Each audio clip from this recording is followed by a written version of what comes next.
You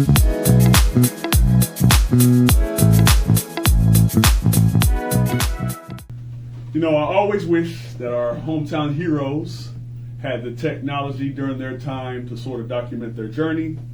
So we'll do it for the rest of them. And we're live on location at the legendary 14th Street Community Center. We got a special guest in the building today. So I present to some and introduce to others Pastor Clancy Parker. He's a mentor, he's a leader, there's probably 1,000 titles that you could put on this man. This titled episode, we're going to go ahead and call this is season 2, episode 5. We're going to call this Clancy, Faith, Footsteps, and the Fight. Make sure you like, share, follow, subscribe. We're on all the digital platforms. We're on Facebook, TikTok, YouTube, Instagram, etc. And without further ado, the North End's own, Portsmouth's own. He's a father, he's a grandfather. He's a part of the Portsmouth City School Board. Again, he wore many hats. Outreach, summer outreach program, many years. Pastor of Pleasant Green, I believe 19 years, over close to 2 decades. Just a man of the faith. And without further ado, all our audience, we want y'all to put them together for the man himself, Mr. Clancy Parker. You got to bear with me, Roots and Routes fans, Roots and Routes podcast fans. We've got kind of technical issues that we'll try to work through, but overall, we're going to put them together for Mr. Parker. Thank you. How are you doing? Good, Appreciate good. the invitation to be here tonight. Yes, sir. Looking forward to our conversation. Absolutely, absolutely. As I was telling him before we got on air, he was one of the ones that we wanted to make sure that we had on the Roots and Routes podcast. So it's my honor. You know, I was excited even earlier today, just thinking about coming here. You've been influenced and had a hand in a lot of people's lives and helped. I would also say shape a lot of our faith. And just being the man that you've been, kind of the blueprint of what I like to consider. So once again, my humble honor. Well, thank you. So here's how we're going to do it. We're going to jump straight into the conversation, so to speak. We'll go back and forth between, just your upbringing and also just the people that have inspired and influenced you. So the very first thing we want to kind of talk about is just your village, so to speak. I want you to talk about your parents, and to kind of, I mean, you really can't talk about Portsmouth history without the Parkers, and you are one of our Portsmouth's favorite sons. So if you could talk about your family, your grandparents, any way you want to go with it, we'll appreciate it. Well, I appreciate that opportunity. When it comes to my family, probably bigger than anything else in life is just remembering the privilege I had of being born into the Parker family. Right. We had a crew. I mean, we didn't have 2 or 3. We had a crew. Mom and Dad, Anna Mae and Charlie Parker, fathered and mothered 12 kids total, I think. Wow. I was raised with a group of 10 of us, and I was the last of the Mohegans. And so it was a special privilege for me because, I was kind of picking up the scraps that were left over, but at the same time, being the baby of the family, you got some special privileges that others may not have experienced. And so I always enjoyed that. But probably more than just those privileges was being raised in a family that was part of a community. It literally was a community that raised kids during the era when I was coming up. You couldn't go out in the streets of Portsmouth, anywhere in the streets of Portsmouth, and do anything that wasn't appropriate and considered to be uplifting that you didn't hear about by the time you got back home with it. Gotcha. So it was a community effort, and I really appreciate that, and just the privilege of experiencing some of the things that I enjoyed as a family member, but as a member of the community as well. Mom and Dad both were born and raised down south, Okay. Buena Vista, Georgia. Okay. I had the experience of going down and visiting the home front, Right. at least once, and that was enough for me. I was probably about 10 years old. Mhm. We went down to Macon, Georgia, Macon, Augusta, Georgia, all that area down in there is where Mhm. family was from, and I can remember that occasion. We went down, and things were still a little.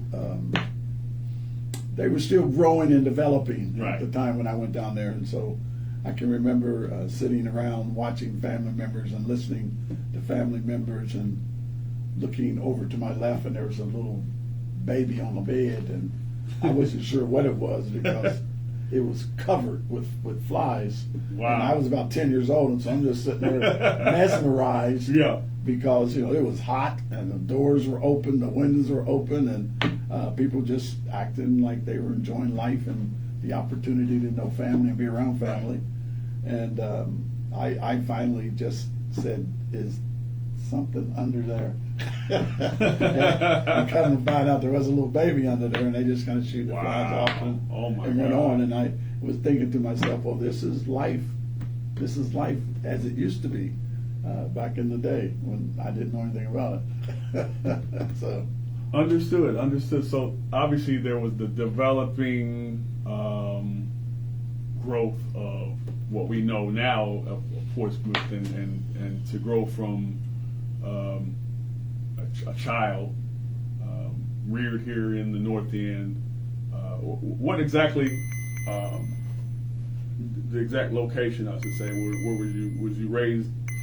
9th Street, 10th Street, 11th Street. Where exactly was y'all's? Where were you raised at in terms of your home? For the most part, I'm assuming it was one central location. Maybe it wasn't. Well, I would say basically it was the North End, various parts of the North End. We lived on 12th Street for a number of years. We lived on 2 different locations on 12th Street, and then we moved to 11th Street, and then we moved back to 12th Street. So we were right there in that little North End hub of 11th and 12th Street. That's where primarily I was raised up during that time of the developing of 12th Street as the main highway coming through town, and Right. all the construction and stuff that went on.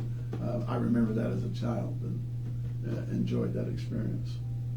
So now let's move along to Booker T. Washington Elementary. For those that are familiar, obviously the ones that are local, the Portsmouth people, they're familiar with this. The older generation, they're familiar with Booker T. So what is your recollection of the teachers and the school, and just again, this is an extension of the community. So you possibly could have a teacher also be your Sunday school teacher, or maybe a teacher be a dual role within the community. So kind of give us a little bit of background on that as well.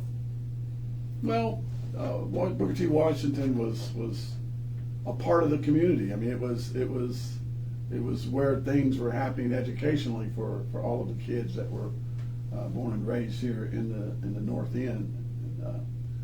Enjoyed it. Had some solid teachers, but it wasn't just they were teachers. They were solid people. Right. They were parts of the community and part of the churches and part of the activities of things that were going on in the North End. They were always a part of that, and it's you didn't think about it, at least I didn't think about it as a child growing up, that was the black school. Right. At that particular it time. wasn't. That was just my school. Right. That was my school, and that's where I went. And I enjoyed my teachers, and I Yeah. enjoyed the classmates and the friends and people that were part of that whole environment and situation. Probably at the age of about 12 is when they start making some changes and start shuttling people out to different schools, and I ended So up. 12-year-old, you're probably in 6th grade, 5th grade? It's 6th grade. Right, It's okay. 6th grade. I made the transition to Lincoln Elementary School.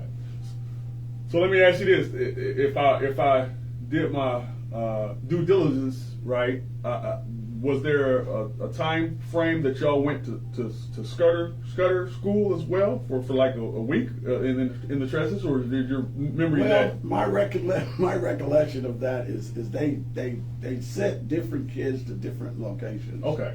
And so I went from Washington to Lincoln, and there were kids who went to Scudder. Mm-hmm. But there were also some kids, I think, who ended up going to Wilson. Okay. Roosevelt. They just Right. kind of scattered, and I don't know how they did that, but Huh. I was one of the ones who ended up at Lincoln and was there until I went to high school. So what do you remember about that transition going from? Well, I take that back. I'm sorry. I said went to high school. I went to junior high school. Correct. I went from Lincoln to Grant, Got you. and then we went to high school. Oh, so you was a Grant kid. I was at Grant. Got you. So let's pause for a second. So when you went from Booker T, Washington School, to Lincoln, was there any friction there at that you noticed at least? Maybe looking back on it, maybe you noticed it or whatever. I don't know exactly. What was it? What was your experience like? I'm sure everybody's experience could be different. Yeah, varying degrees. at that particular time, you weren't sure what was going to happen. You weren't sure what was going to be going on. But for the most part, I felt it was a pretty smooth and Gotcha. A pleasant transition Good. period. I enjoyed the time that I was there, the students, and even some of the teachers. I remember them and their investment in my life. So it was a rather pleasant experience. Wasn't anything too negative and harmful to me. Got you. Okay, perfect. So that's actually going to see if I can pull it up quickly. It's going to transition to part of the conversation. You familiar with the name Glenn Kaiser? Oh, absolutely. So there's a story Absolutely. for those that are following along. We'll share it on our screen in the comments here shortly. But basically, this is Glenn Kaiser's story about Lincoln Elementary. So he says, this is my Clarence Parker story. He says, when we were at Lincoln Elementary School together, Clarence, let's see, I have always called him Clancy, was already a gifted athlete. He played basketball and football and baseball, and he was just an overall great athlete. On the asphalt, we played touch football. He says, I was not the first one chosen at the start of the school year, but Clancy did choose me with his very pick. So I was on his team, and he gave everyone instructions, and he told me to go out and wait for a pass. On maybe the third play, I was open, and he threw me a long pass, and I caught it. Then, a few plays later, he threw me another pass, and I caught that one too. The next day, when we played again, he picked me earlier in the process, and he put his finger toward me and told me, "You are my receiver." From that point on, I played that position, including all through my high school years. He had picked me. He had picked me out and gave me an assignment to catch the balls.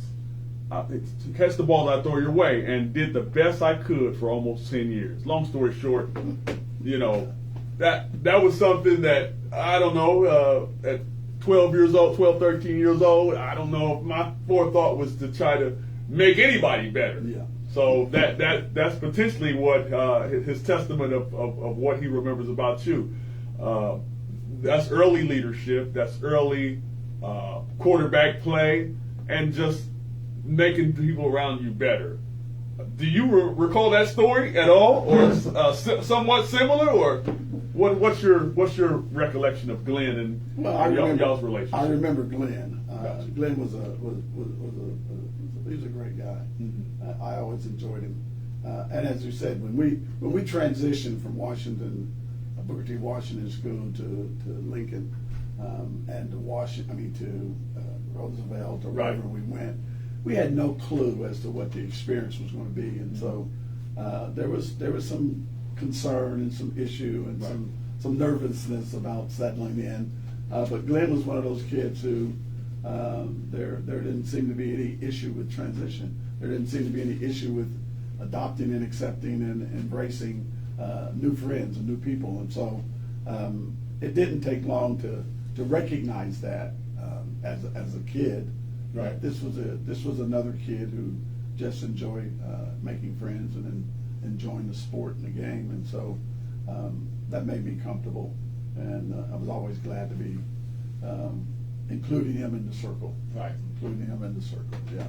Great. So that actually, he highlighted one thing in particular I want to talk about, and he mentioned that you were a multi-sport athlete even at that age. So I'm not for sure when you first picked up a basketball or baseball or football or whatever, but do you remember your first love in terms of athletics or sports? Like what was it?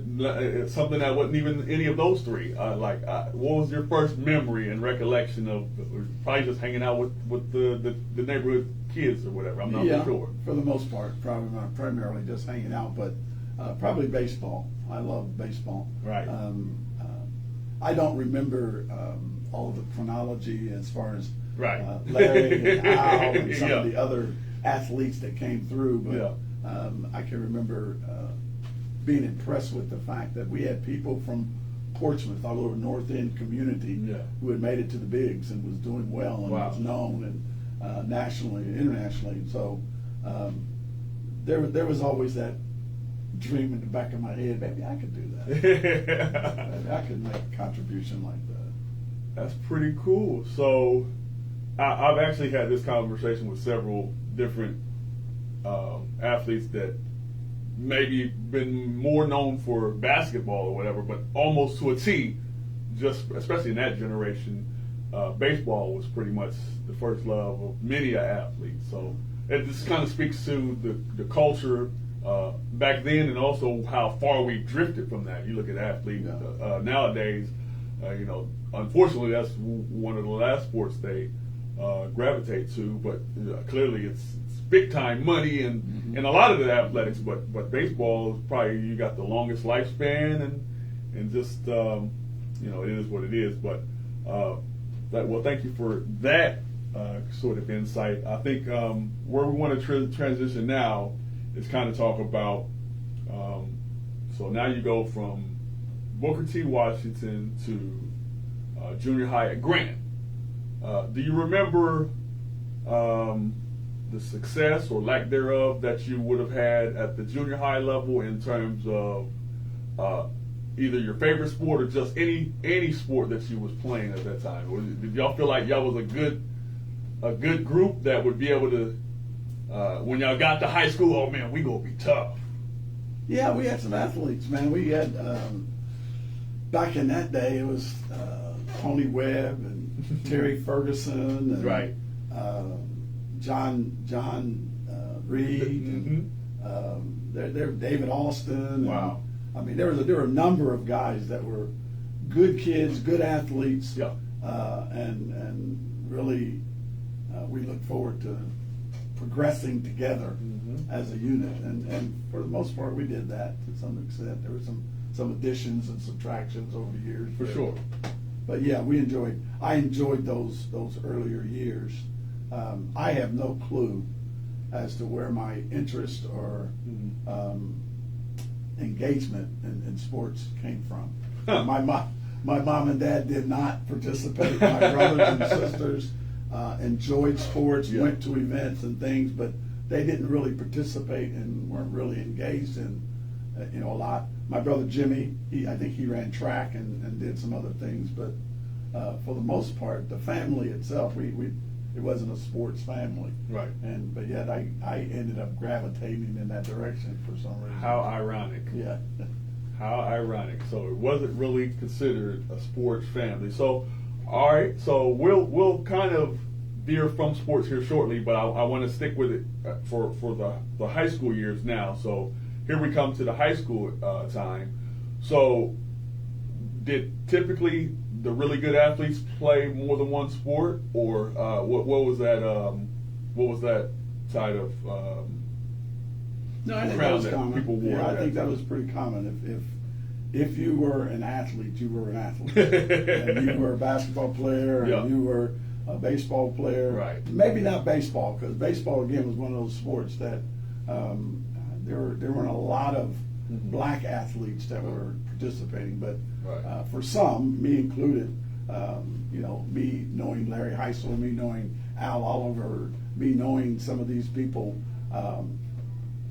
Steve Battle and Shannon, Wow. some of those names that I remember as a kid growing up. Right. They were playing high school baseball and they were playing other sports, and so I thought, well, if they could play it, I can play baseball too. I don't just have to play football or basketball.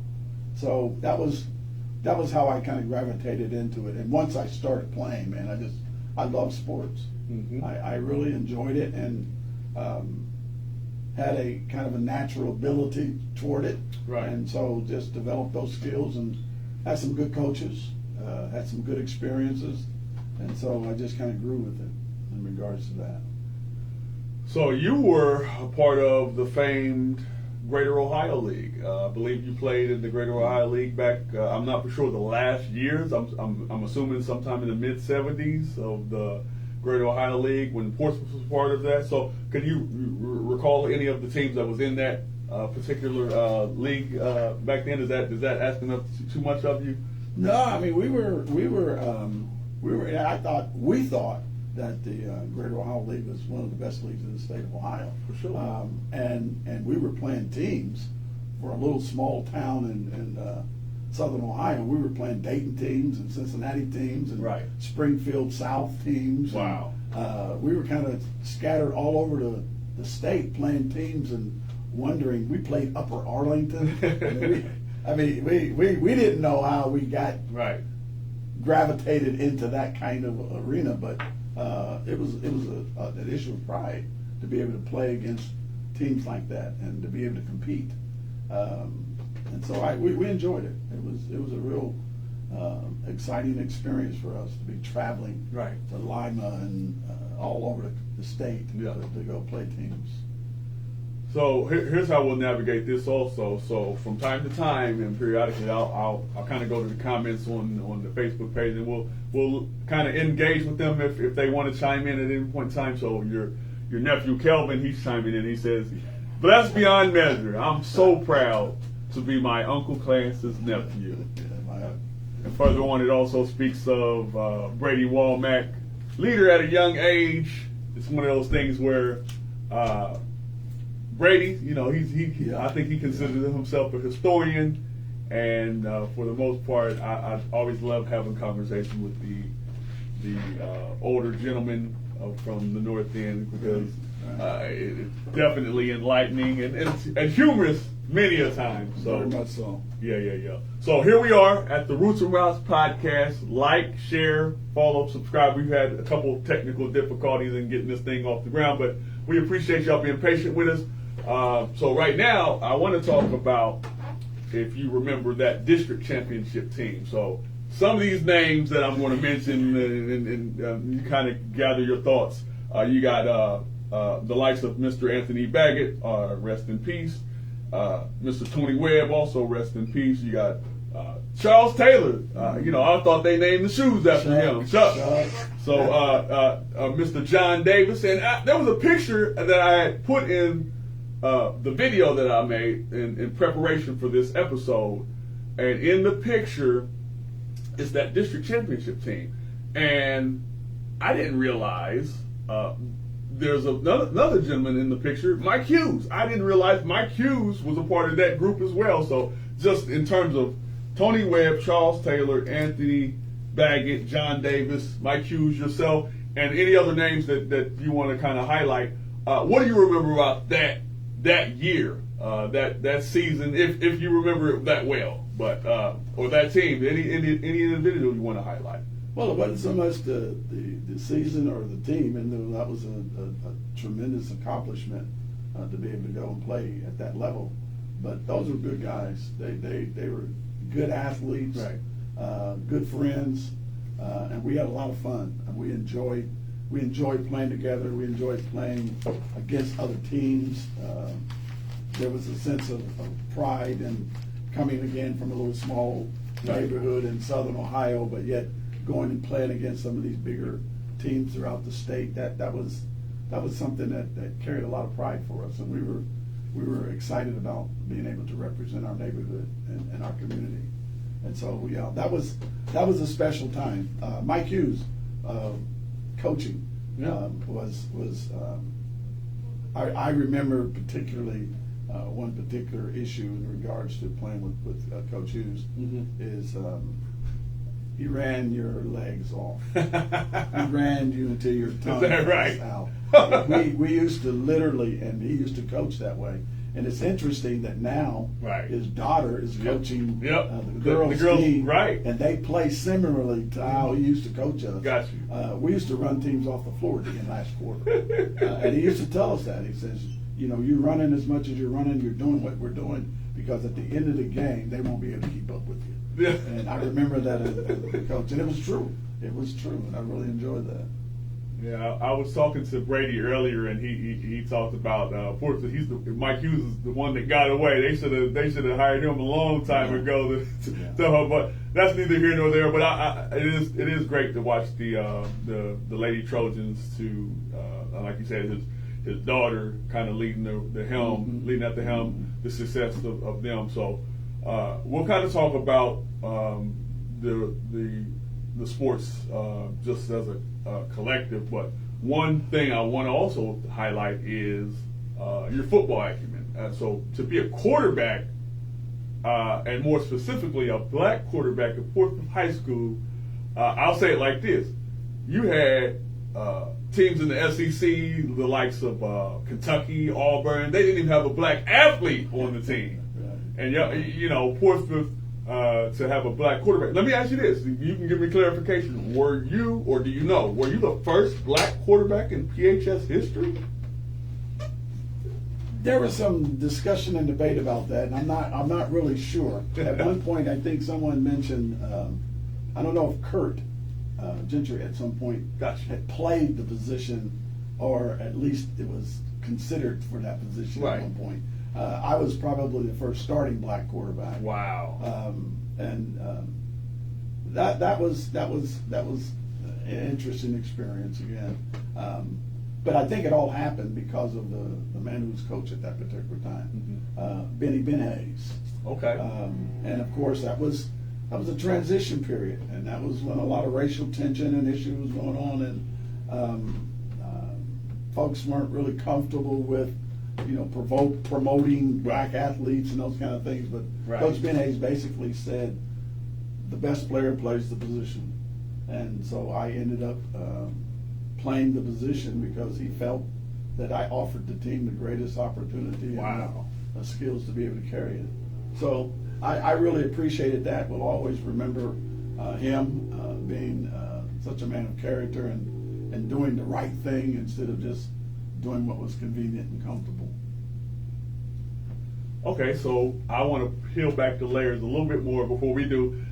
We're at the Roots and Routes podcast, episode 5, season 2, episode 5. We're calling this Faith, Footsteps, and the Fight. Yes, Clancy. This is beautiful. So we also have our producer for the day. We got Drew Carter in the building with us too. We appreciate you coming and helping us out, kind of throwing us a lifeline. Appreciate it. So as you continue to see, you got more comments chiming in. Akia Brown says, one of the greatest men ever, Mr. Parker and his family. God bless you, sir. Thank you, kid. Thank you. Also, your son, Curtis, he says, the GOAT! Love you, Dad. And Brady commented again. He says, I'm a follower of that Trojan team at the age of 11. So, Trojans have a lot of fans that are very much what you would consider diehard. And part of the reasons is people like yourself that kind of donned that red and blue at some point in time. But not only did you don it, you wore it with, I would just call it like this. You were a blueprint. So, and you can give clarification to this next part. Is this true? There's a rumor, and I don't know exactly. Drew probably started the truth. It might have been. So I heard that there was no black cheerleaders at that point in time as well. I'm not for sure your actual influence on that, but I heard there was some particular influence as the quarterback, or maybe more to it than that. But if you could give a little insight to your recollection of Portsmouth High School and its cheerleaders. Well, again, as I mentioned earlier, that was a transition period. There were a lot of things changing in our culture and our society, nationally, statewide, otherwise, and even here locally. Mm-hmm. And so when the issue came up that we had awesome athletes come through the program, named athletes who had gone on and become professionals and had shown themselves to be quite qualified and capable athletes in other arenas, but we had never had a black cheerleader, a black homecoming queen, or a black attendant. And the interesting thing is, and I believe this, and we'll get into this I assume later, but as far as my spiritual journey and my involvement as far as ministry, I believe that God works in ways, mysterious ways. And so I was captain of the football team. Mm-hmm. I was president of the school senior class. And so I kind of was in a very unique role. Right. And so Gene Collins and some other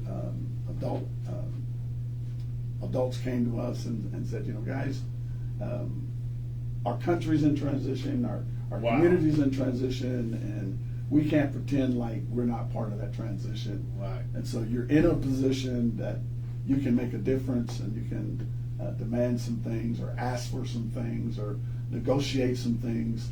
And so that's what we attempted to do during my senior year in high school, when I was captain of the team. I was the quarterback, and I was the president of the student council. And so we went to the school board and made an appeal for them to consider changing their approach to selecting and picking their cheerleaders and their homecoming queens and all that. And it led to some issues. We actually boycotted the team. Right. The black athletes chose a particular game that we said we're not going to play until you have a discussion with us about the possibilities of why we cannot more equitably select homecoming queens and attendance and da-da-da-da-da-da. And so we missed, I think, 1 or 2 games. We set out 1 or 2 games. Wow. And then after that, the school board actually called us in. We sat down and we kind of negotiated, and they came to a conclusion that we needed to do something that was a little more equitable and fair as far as how it was done. And so they did. And since then, we've had black homecoming queens, and we've had black attendants, and so and black cheerleaders. Yeah. Awesome. And I'm very thankful for that. And it cost me. I didn't do it because I was so concerned about I might lose a scholarship or do something else. But as a result of that, I did have a scholarship, a baseball scholarship offered to me that was withdrawn. Oh my! Once the school found out that he was part of that, the leader of a boycott of a high school football program. So, but I'm very thankful. I'd do it again if I had the opportunity to do it. So that was the experience. So trivia quiz. So who was that first black cheerleader? Can you recall? Is it an answer that we can definitively say, or are we still? I'm not sure. I remember girls that went out. I don't remember who actually got the. We'll do some research. Who all went out for? Jody Liza. Wow. Was one of the girls that was a bit, and that was one of our arguments. Our argument was we've got some very attractive, intelligent, qualified girls who could be cheerleaders, and they want to be cheerleaders, but y'all won't even give them an opportunity to be a cheerleader. Wow. And so that was that experience, and I've had conversations with some folks around the community who remember that and who remember it differently. They tried to paint it as something other than what it was, but it was just you weren't open to allowing everybody to have a equal opportunity to be a candidate for it. Okay, listen, I think your story is amazing in terms of a trailblazer and someone who sacrificed more than maybe the next or whatever, but there's nothing in terms of life that a person should regret when you stand up for what's right. You know, so I think ultimately that helps you have some peace about it as well. But man, to me, if we can give 1,000 flowers to Mr. Clancy Parker, I definitely would love to be a part of that. Absolutely. So let's transition from high school to your young adulthood. So I'm not for sure exactly where the journey took you. So I heard about Cedarville. I heard about a place called Des Moines, Iowa. I've heard about the D.C., Maryland area. Where did you go from high school, and what was your plan originally? And ultimately, where did it take you before you came back home? My original plan was to go to Rio Grande and to play baseball. And I talked with the athletic director and the coaches and those people up there, and thought that we had worked out a plan that I was going to be able to go there and play baseball. But once they found out about all of this issue of leading a boycott and participating and that kind of thing at the college, they backed away and just kind of dropped the interest. Well, the thing was that my cousin Dozier Carter, who had played basketball with Mike Haley and Steve Battle and a number of other outstanding athletes here at Portsmouth, he had gone to Cedarville College, and I didn't know that. Didn't know anything at all about Cedarville College, and he came to me and said, well, you know, I think I can get you in up at Cedarville. I could talk to the coach, and maybe he could offer you a scholarship. And I said, Cedarville? Where's Cedarville? Right. What is Cedarville? And so he told me, and I said, sure, I'd be interested in that. So he did. The coach was interested, provided a partial scholarship for me to go to Cedarville. And 4 years later, I graduated with my degree in seminary ministry. Wow. And so I was very thankful and appreciative for that. It was through that I was led into ministry, and then all these other experiences that you referred to. I went to Des Moines, Iowa. Was out there for about 5 years serving as an assistant. How do you end up in Des Moines, Iowa, of all places? The Lord works wonders, brother. The Lord works wonders. It was a situation where someone knew someone, put me in contact with Pastor Ezel Wiggins, who was the pastor of a church out there in Des Moines, Iowa. Talked with him, explained to him who I was, what I was about, and he invited me to come out. I did. Ended up being out there about 5 years. What year was that? That was, I graduated in 1970, so that would have been probably 71, 72. And then from Des Moines, Iowa, came back here to Portsmouth, turned around and took off and went out to Seattle, Washington. Oh, wow. Decided I was going to go to seminary, get my seminary degree in pre-seminary Bible, and so I went to Des Moines, Iowa for about a year and a half, and didn't complete the program out there. Ended up coming back to Portsmouth, and then that's when I ended up getting married, going to Cleveland and getting my wife from Cleveland, Ohio. And there you go. so that we were off to the races. So let me ask you this: in terms of your faith in your early years, did you have an inkling that you would go ultimately, maybe not in the direction of pastor, but was your conviction strong early, or did it come as you grew into, you realized your purpose was greater than yourself?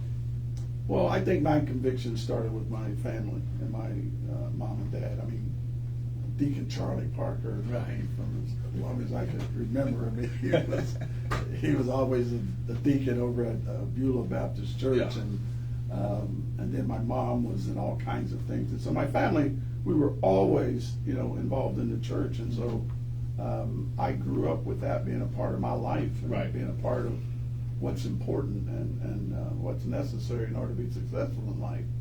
And so as I continued to grow, and then as God worked it out for me to end up going to Cedarville University, conservative Baptist Bible College, and that's where I ended up being called into the ministry. And, Awesome. went to Africa on an Really? internship and spent about 6 weeks over there doing ministry and work. Traveled around the country with different gospel groups from the college. So it just kind of honed me and prepared me for what ended up being the ministry that God was calling me to. Where did you go in Africa? What countries? Went to Liberia, West Africa. Oh, okay. Yeah, Nice. yeah. That was an interesting experience. I bet it was. My mom, she about had a cow, and I came home and said, I got an opportunity. There's a group going to Liberia, West Africa, and they would like for me to be a part of their team. And she said, for what? I said, well, we're going over there to do ministry and to share the gospel. And she said, well, you can do that here in the community. And so she was not. She wasn't happy about it. But over time, Right. she felt like, well, if that's what God's called you to, then Awesome. How long did you spend in Africa? We were there about 8 weeks. Wow. Yeah, we were there about 8 weeks. Any interesting stories you remember? Or any? Oh yeah, some very interesting stories. One in particular, they didn't have the convenience of indoor plumbing. Right. And Oh so, boy. We went out, and one night we were out, and I had to go to the bathroom, and of course the bathroom was not in the same house where you were sleeping. It was outside, so you had to go out, and Were you in a bush or were y'all in the city? it was both. It was a combination, and that was an interesting experience as well, because Liberia is a combination of metropolitan living in Liberia itself and Monrovia, which was the capital, but we were out in the bush too. And didn't they build that country from? They sent like They former were, slaves and stuff over there. Original slaves from here went There. back to Africa, and that's where they got. Yeah. Yeah. Yeah, that was my interest when we first started talking about it and started saying, this is an opportunity to go do some ministry. I was thinking, wow, this is great history too. So I was excited about going. Yeah. Awesome. Yeah. So I was doing a little bit of research, just trying to get a little better understanding and background of you, and I was talking to your nephew Kelvin about kind of your call to the ministry. He says Uncle Clarence received an invitation to try out for the Pittsburgh Pirates, but he didn't go because he was called to preach. He wasn't called to play. Excuse me, he wasn't called to play baseball. He was just blessed with that ability. Yeah, that's So- true. And that was the case. My senior year in high school, the Pittsburgh Steelers, the Pittsburgh Pirates, actually had a tryout camp here in the local area, Wow. and I ended up going. But I was also playing American Legion baseball at that time, and so we were in a tournament. And there are things that go on in your life, man, and you look back on them and you say, man, why in the world would you do something like that? What motivated you to do that? I had an opportunity to try out for the Pirates, but we were playing Legion baseball, and it was a tournament game. And I felt like, man, I can't just abandon my team. Wow. That's great. And they were playing in this tournament, and I could go and play, go to a tryout later on. Right. I can improve It'll my be there. skills. Yeah. It'll still be there. At the time, I was talking to some people that say, "Idiot, what's wrong with you?"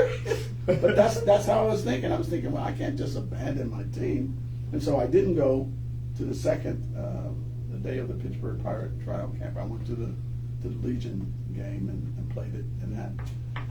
And it was in between that period where all of this stuff happened with me going to Cedarville and the guy calling me to ministry while I was there at Cedarville instead of going. So that's how all that happened. That's how all it came about. But I'm very thankful for it. I appreciate the path that the Lord put me on. Right. So you alluded to it that you ended up coming back home, got married, and then my probably onset memory or earliest recollection of you, and I'm sure I'm skipping plenty of years, but was either, and you can give clarification, outreach or hype? Now, I don't know which one came first, hype or outreach or hype or whatever.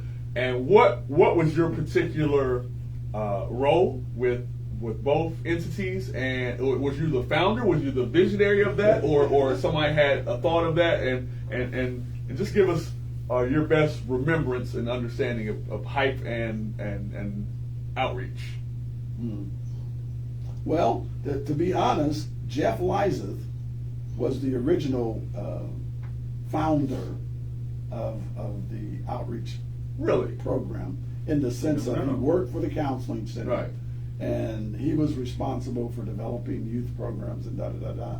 I don't know how much he did or to what extent he got the program started, but when I came along later, Jeff was transitioning into coaching. He was going somewhere else to do something, and so I came along kind of at the right time, and the job was offered to me. Interesting. And my first question was, do I have latitude to develop the program as I think you would have me develop it? And they said, yeah, you do whatever you want to do with it. And so I said, okay, I'll take it. And so it started, it was probably a combination of both hype and because it was two different age groups. Okay. There was a teenage group, that was the hype age. Yeah, I And love then there hype. was the outreach, smaller, younger age. And so we probably started first with hype. Okay. We were having after-school programs and doing different kinds of things, but then it kind of grew into developing a program for the younger 5 to 12-year-olds, I think it I was. got a So this is late '80s, early '90s. Yeah. Go ahead.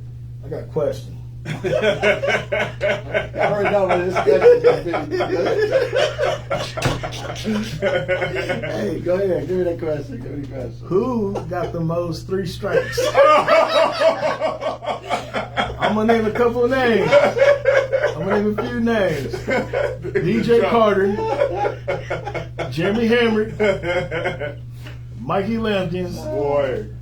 or Ray Robinson. Definitely all-stars. Those are definitely all-stars. All-star strikes. All-star Who got the most 3 strikes? You're out. Yeah. I'm right behind him a little You bit. was on the list. You want far behind? DJ and Hunt, they got more than me. Yeah. I don't know, man. That was tough. They had That was got tough. DJ and That James. was really tough. I really had a heart for kids, and the interesting thing was when I came back here, I'd already entered the ministry, and I was in ministry, and there were those who would say, "Well, that's not ministry, man. What are you doing? That's social work." And I was like, "No, that's ministry. Ministry. That's an opportunity to make a difference in these kids' lives that otherwise might not have been there." And so it was a lot of fun. It provided opportunities for kids that otherwise may not have been there. Right. We took them places, we did things, we invited people in. We tried to make it fun, but It was definitely fun. we also demanded that there had to be some structure, man, because Yeah. it can get wild. That's the first time I ever went fishing. I caught a turtle.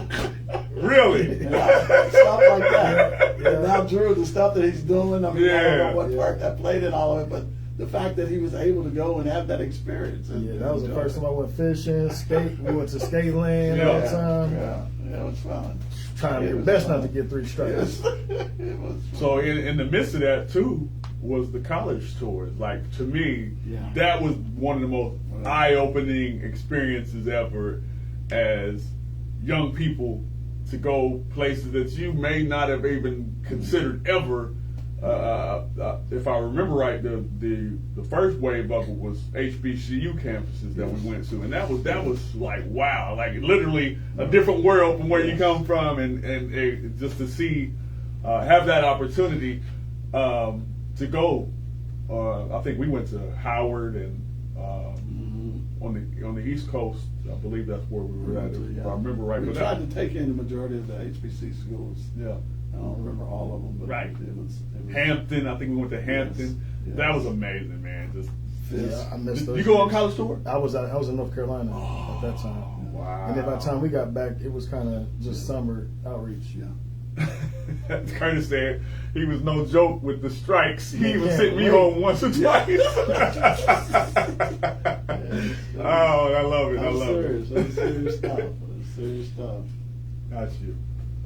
So I skipped a part and I just remembered it just now. So there was a person by the name of Banjo. Banjo was a character in a movie called Night Song. So I want to know, how does one become? Right now, to me, you an actor, man. To me, The Portsmouth Denzel. how do you become Denzel Washington, and how did you get that role? And you played that role. Yeah. Did you have experience with that knife like that, man? I'm telling you, you look dangerous. That's just how the Lord works and does things in your life beyond what you could ever imagine. When I went to Des Moines, Iowa, and first started ministry there with this pastor I was telling you about, there was a Christian movie company. They were housed and homed in Des Moines, Iowa.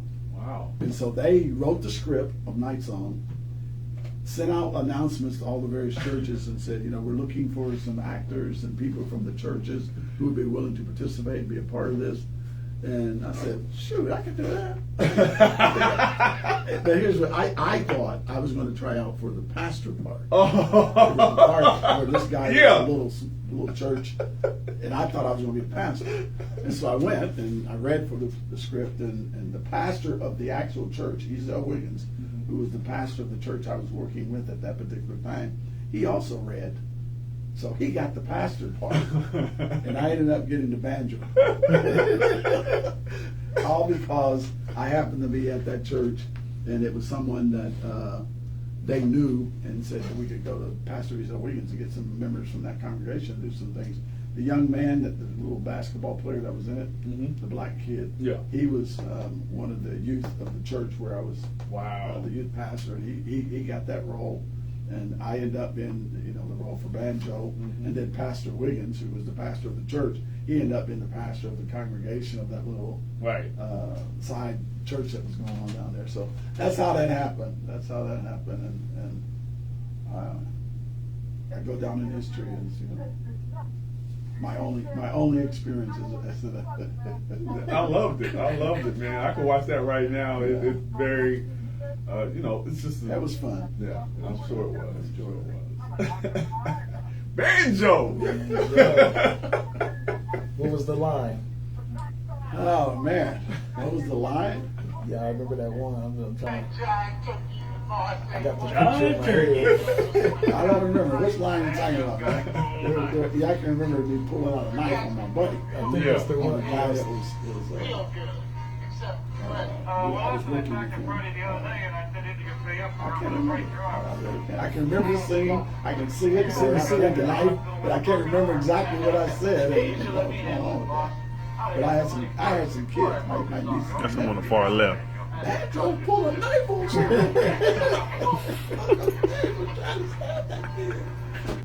So for those who ain't seen it, it's on Amazon Prime. Go to Amazon Prime. Watch Night Song, Nite song. Yeah. That is a classic. If you want to see Portsmouth song in a legendary role, banjo. I love it.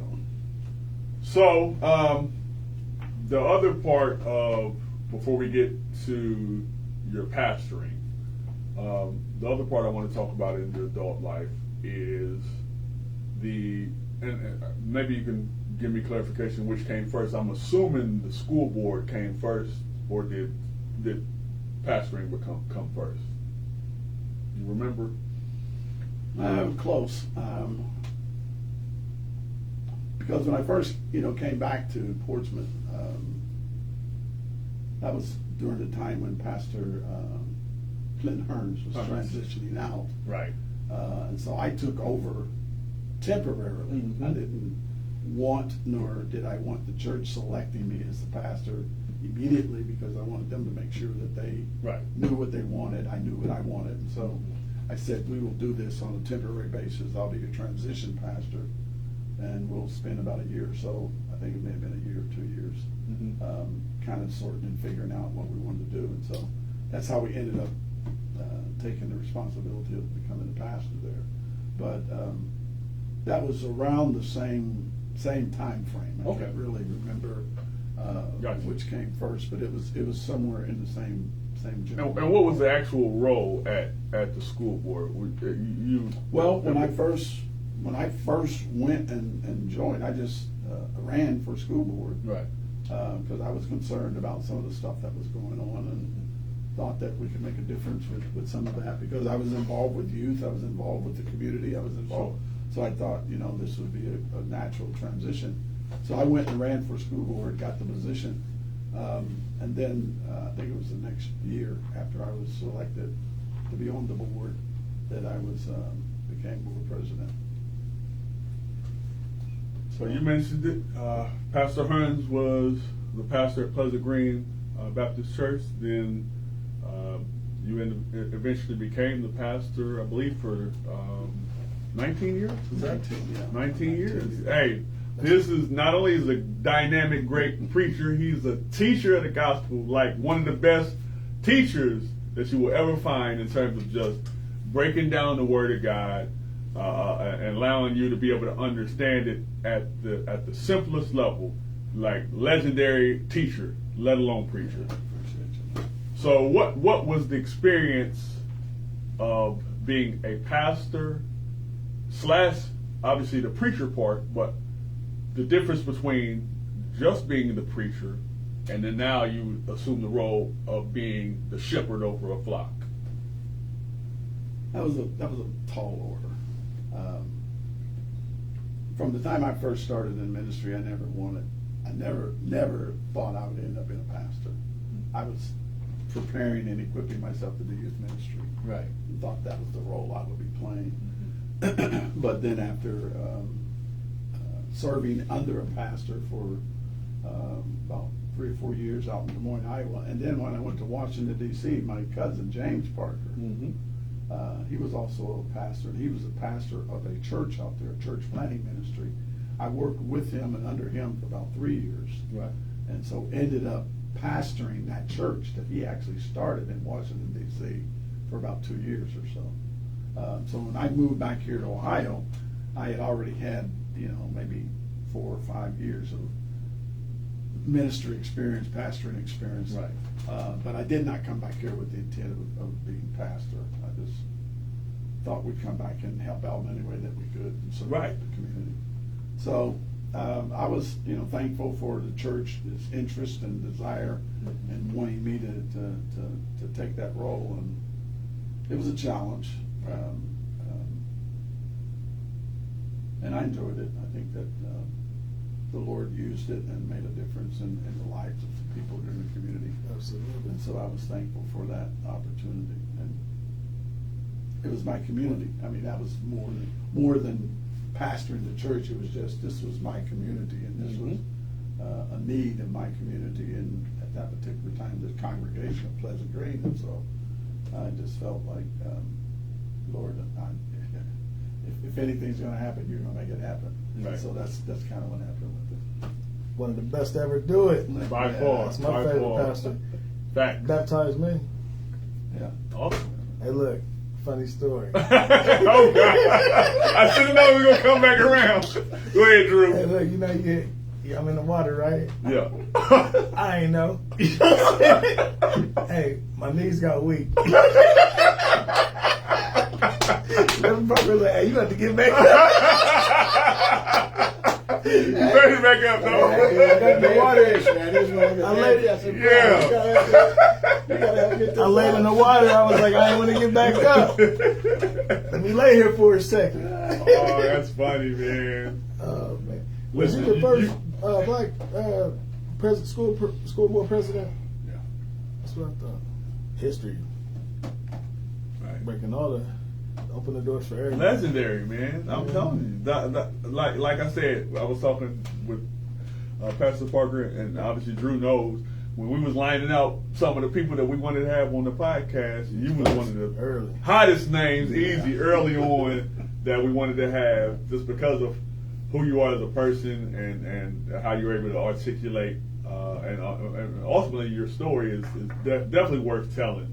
So you can't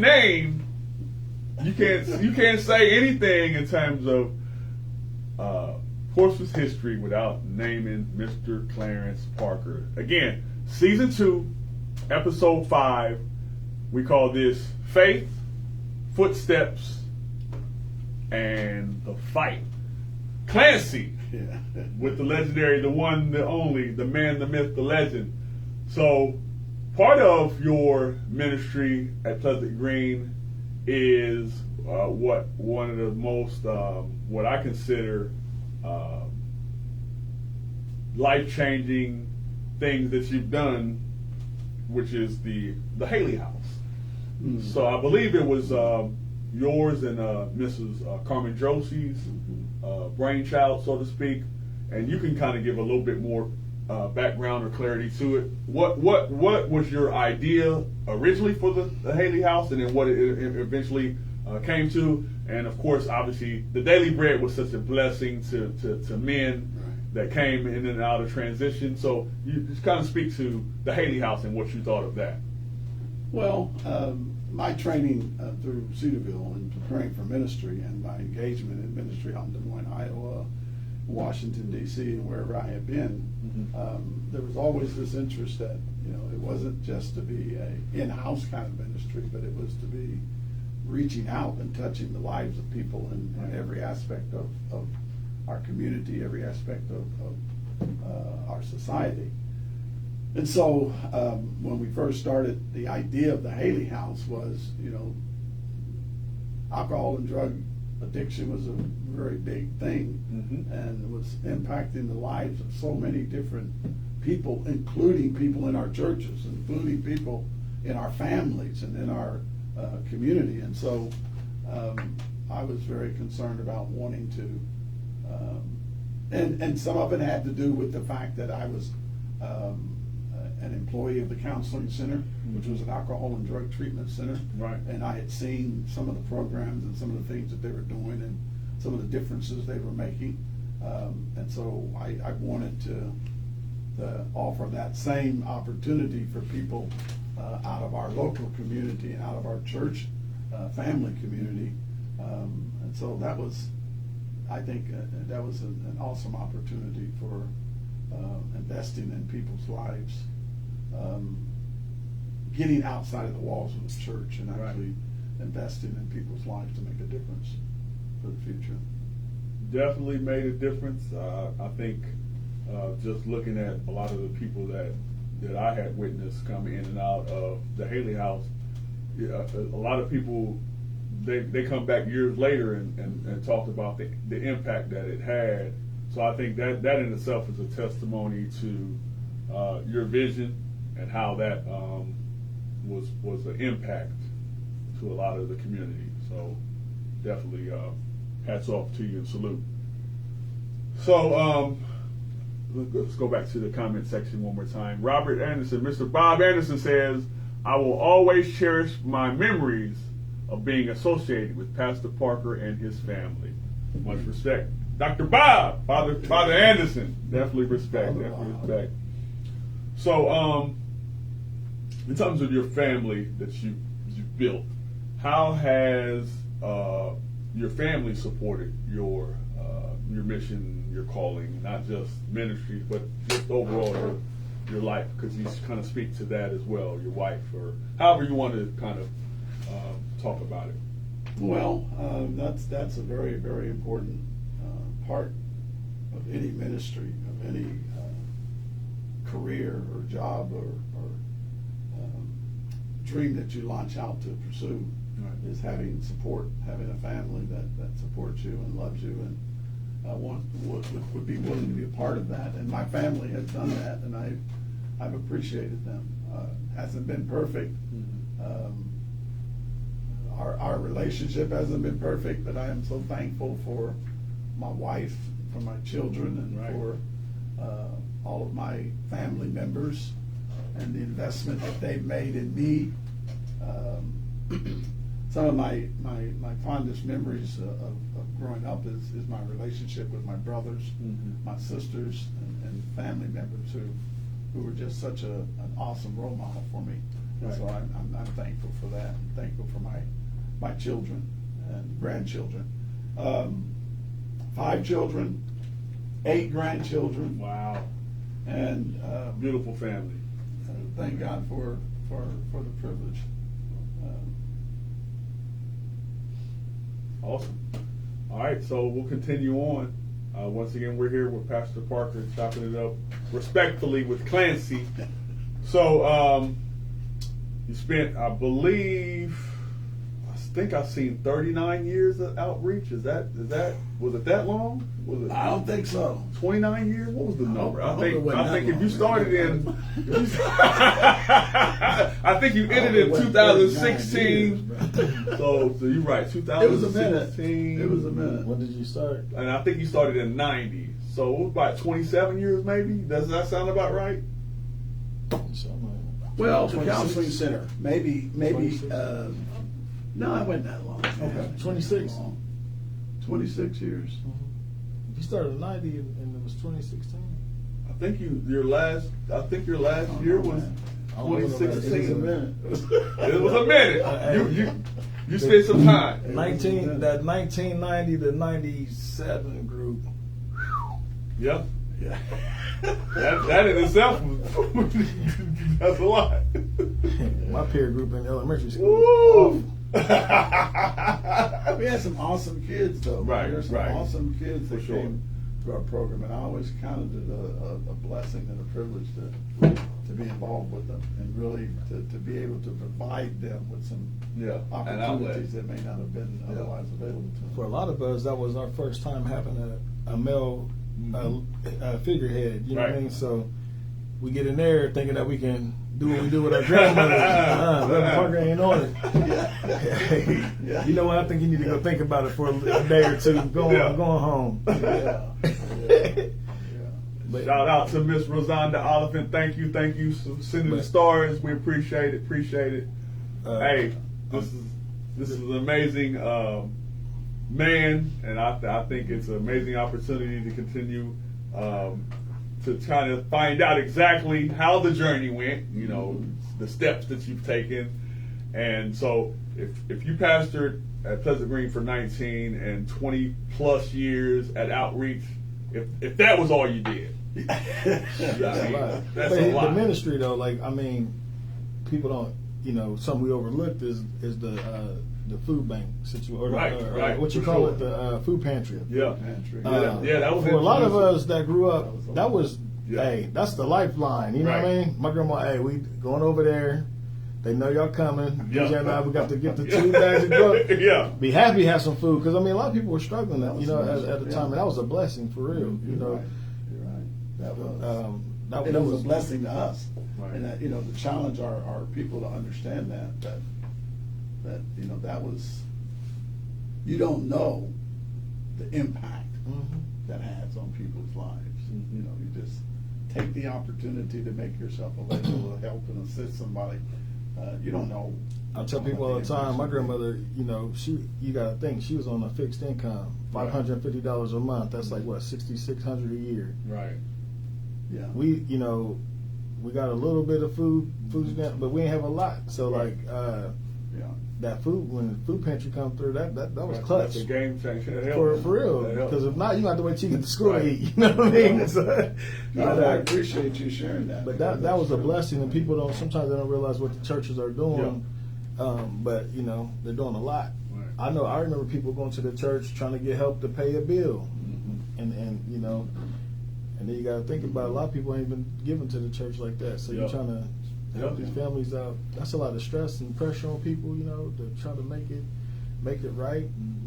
So I appreciate you and your leadership. Yeah, I appreciate you doing that. Thank you. Well, a lot of times, It's on. Yeah. a lot of times the church gets a bad rep, but I think we've had we can attest that we've had some really good men and pastors and leaders and even mentors and people throughout the community that had a part in the village. So just because Yes. we may not have this or whatever, somebody else should be stepping up and playing their part, playing their role, and helping these young men and women to kind of find their path and find their way and develop into their purpose. So we appreciate the blueprint that you laid, the foundation that you laid as well.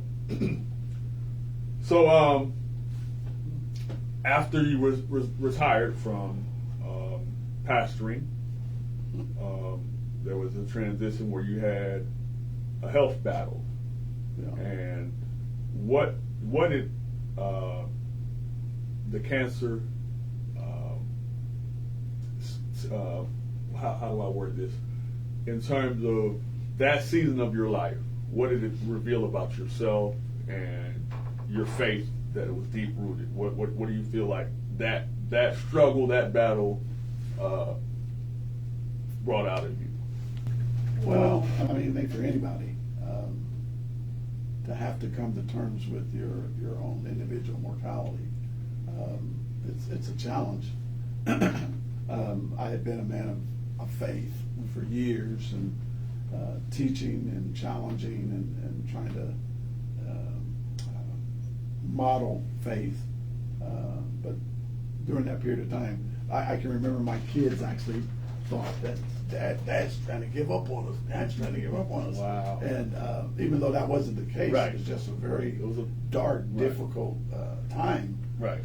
And I can remember talking with them and saying, I'm not giving up on you. It's just this is tough. Mm-hmm. This is you don't carry this kind of load Right. every day, all day, for very long without it having a toll on you. And so they were helpful and very concerned and interested in praying and helping, and other people as well. The community was awesome, and I really mean that, and sought to try to express my gratitude and appreciation. There were people in the community who gave gifts and who prayed and who concerned themselves with how things were going for us, and Right. that was the part of, as I talk about being a part of a community, that's what it's really all about. In those dark, difficult, challenging times, you feel like you're not alone, that there's somebody who really cares and is concerned about you. And so I really appreciate that, and thank God for bringing me through that period of time. Learned some things about myself, and learned some things about trusting God and walking with God. But it's not easy. Right. And God never intended it or promised that it would be easy. Right. But it's possible. But it's possible. But it's possible. And I thank God for that. Wow, it's again a humbling experience to kind of sit at the table with you and just kind of listen and hear you reflect and think about some of the trials and tribulations that you've gone through in your life, the journey, the ups and the downs, the highs and the lows, the good and the bad. Just overall, when you look back, and sports is one thing, the ministry is one thing, the programs that you oversaw and influence, just the leader that you've been. What do you hope to kind of what do you hope people understand about your journey and about you? Like, kind of to sum it all up, if anybody was watching your witness, your life, what do you hope it speaks? Well, I hope it speaks to the fact that it's not about me, that I'm simply the vessel, the tool, the channel to which the Lord has chosen to work, and whatever God has accomplished in my life and through my life, it is to His glory. I'm thankful for the privilege, for the people who invested in my life, and I can think of a lot of adults. I think of people who said to me, as a kid when I was growing up, that they could see the hand of God on my life, and they could Right. see God's wisdom being poured into my life. And I'm thinking, like, at that time, how do you spell wisdom? I mean, but they're saying things like that to me, and at that time, didn't mean a whole lot other than I don't know what that means. But now, as I look back on it and see how God's hand has worked in my life, I am so thankful that there were people like that who were invested in my life, and I hope that down through the years that I have sought to return some of that to some of the kids and some of the young adults and people that I've worked with and invested in over those years through all these different programs and ways too.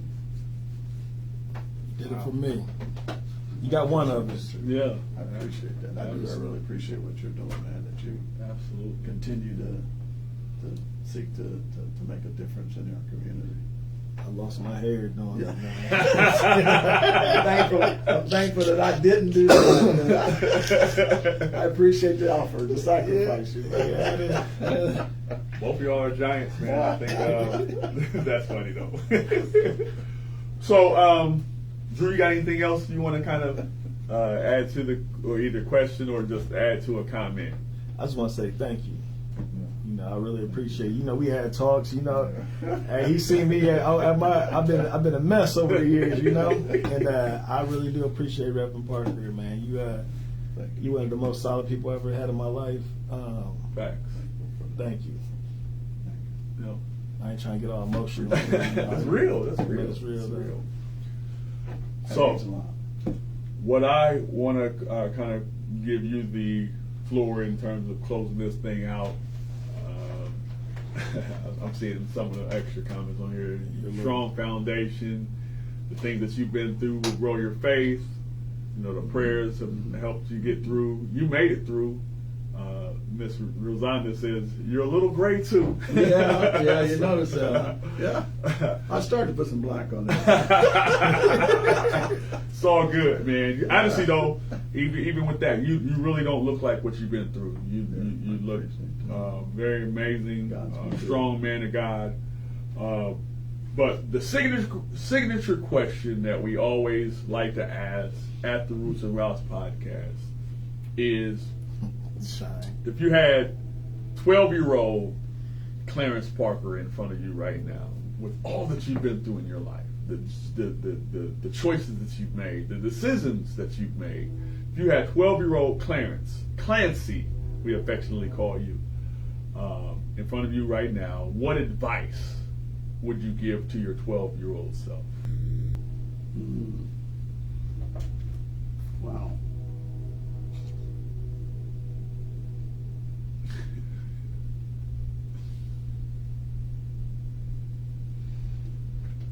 Don't be afraid to trust God. We don't have all the answers. We can't see all of the possibilities. But you can't go wrong. Right. If you follow God and follow the Lord. And from a child to now, I would hold on to that as tight as I can. Don't be afraid to trust God. Wow. Amazing advice, amazing insight. If there's anybody that's out there that's at a crossroads in your life, listen to the experience of our elders, to those that have sojourned along the way. Listen, again, he said it didn't make all the right decisions, didn't have all the answers, but one thing that he does know, God, is he has the final say. He's one that you can trust. He's dependable. You can depend on him. With that being said, we can't wrap it up right now. I already know. He hurt my feelings when I seen it. Raymond Robinson. He's on there. Right. He had to chime in. Ray Bob. He said he gave me 2 strikes as soon as I walked in. That sounds right. Hey, he said, what's the other one? He said something like he didn't make it a one whole summer or something throughout the whole summer. Yeah. Hey, he's on here. They keep disappearing on me. Shout out to Ray. He said he walked in one day. He said 2 strikes. Off the rip. Shout out to Ray Bob. Oh, it was Ray came in hot. He knows it. Yeah. He came in hot, man. I'm telling you, hey, I was in the top 10, but I wasn't top 5. Right. No. There's levels. Sean and DJ, Yeah. Jeremy, Jaime. I I think Mikey might be in the top 5. DJ up there. Got you. Who else is in that top Miss 5? Ann used to Oh, come over Lord. and give me the blues. Is that right? She would come over and give me the blues, and I would say, Miss Ann, Miss DJ. Yeah. You gotta know. Brother will not sit down and be quiet. You need to talk to DJ. Wait. Oh, he gave me man. 3 strikes. She was probably mad because she didn't want to deal with him. Why you sending back over here to me? I had a good old days. Oh, wow. The I good love old it. days. I wouldn't trade my childhood though. Just the influence that the likes of you, but specifically you, had on my life. I can't even commend you enough. It was awesome. I mean, it really was a privilege to have so many kids. I see kids now, kids that come up to me and say, Mr. Parker. And I'm like, hey, I was in outreach. Yeah. Oh, okay. Yeah. Love it. Yeah. That was awesome. Yeah. So we're going to close this thing out. This is the Roots and Routes podcast. Like, share, follow, subscribe. Please follow, subscribe. Make some comments. This is going to replay. We'll piece it together, doctor up. We apologize for the technical difficulties. We'll get better. We'll get greater later. So in the meantime, as you do that, Pastor Parker, I'm going to yield the floor to you. You have the final words. Is there anything you want to say either to the community or just to the people who love you or to the next generation of people that's coming behind? The floor is yours. Well, thank you for the privilege of being a part of this community, being a part of this family in the North End and South County. It has been a journey, but I'm thankful for the privilege and thankful for the foundation that was laid before the journey even started for me. Laid by my family and laid by the community and other people in the community, and so I'm thankful for that. And here lately, I've been praying and asking God, Lord, what am I supposed to be doing with these latter years? It's not over until it's over. Right. And so I want to be continuing to serve and to minister and to be of help to those around me, my family included. And so thank you for allowing me the privilege of being a part of the family. Awesome, man. Couldn't ask for a better person to come to the Roots and Routes podcast. Yeah. You went in the closet already. I had an idea. He wanted to go to work. We could put him to work. Yeah! Go ahead, Drew. Go ahead and put it out I there. think something that you did for me that was beneficial and helped me with my growth into manhood, maybe like just having a group once or twice a month with men, and just I used to come to you sitting in the office. I'd be stressing. I'd say, spill it all out, But I don't know if if you're looking for something to do. I think some of us, we're older now, but we still need mentorship, Yeah, and I think that would be very helpful. and just have a little. It's interesting. My grandkids. I'm working with my Jeremiah Yeah. and my son Ian, my grandson Ian. They both are coming and. So it's interesting. We're Dontavian. You need to be there too. Right. Yes, That's my boy. He does need to be there too. So there's a lot. There's work to be done. Might be open to that. See what This is something to think about. Full circle moment. I'm available. You come up with some ideas and thoughts. We can. Sure. Don't have to be forever, but it We can won't be do something. too much. Just every Yeah. once a month or something. Get the brothers together and build each I'd other be up. more than willing to invest in that. Awesome. So we appreciate y'all. We're going to go ahead and sign off of here. Until next time, we'll be back. Pastor Parker, appreciate you again. Thank Yes, you. sir. Thank you for. God bless and good night.